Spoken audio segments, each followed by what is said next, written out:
एक लड़का था। वह अपनी पूरी साल मस्ती मजाक करते हुए गुजार देता है। पढ़ाई में उसका बिल्कुल भी मन नहीं लगता था। हर जगह अपना वक्त बर्बाद करता रहता था। साल खत्म हो गया। उसके स्कूल का रिजल्ट भी आ गया। परीक्षा में अच्छा परसेंटेज ना करने के कारण वह लड़का पूरी तरह से फेल हो गया।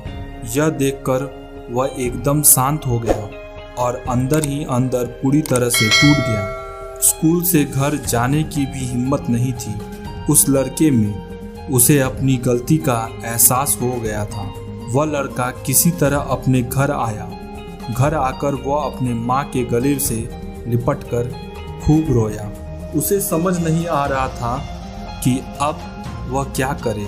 वह बस शांत बैठकर अपनी गलती का एहसास किए जा रहा था, परेशान होकर बस रोए जा रहा था। उसकी माँ ने कहा, कोई बात नहीं बेटा, फेल ही तो हुए हो, हार तो नहीं गए ना। अपनी माँ की बात सुनकर उसे थोड़ी सी हिम्मत मिली।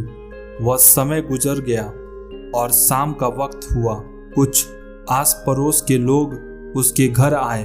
वह लड़का एक कोने में बैठे सोच रहा था कि यह लोग मुझसे मेरे मार्क्स ना पूछ लें। आखिर में उन लोगों ने लड़के से पूछ ही लिया, बेटा तुम्हारा रिजल्ट था ना, कितने मार्क्स मिले? लड़के में बिल्कुल भी हिम्मत नहीं थी कि वह अपने मार्क्स किसी को बता पाए।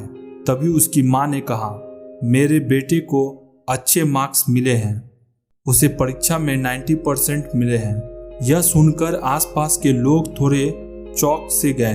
वह लोग यह सोचने लगे कि यह लड़का तो इतना अच्छा नहीं पढ़ता, लेकिन फिर भी उसके इतने मार्क्स। लेकिन यह जवाब उसकी माँ ने दिया तो उन लोगों को लगा कि सही बोल रही है होगी, इसलिए सारे के सारे चुप हो गए। कुछ देर बाद जब सारे लोग चले गए तो उस लड़के ने अपनी माँ से कहा, क्या ज़रूरत थी माँ उन लोगों को झूठ बोलने की?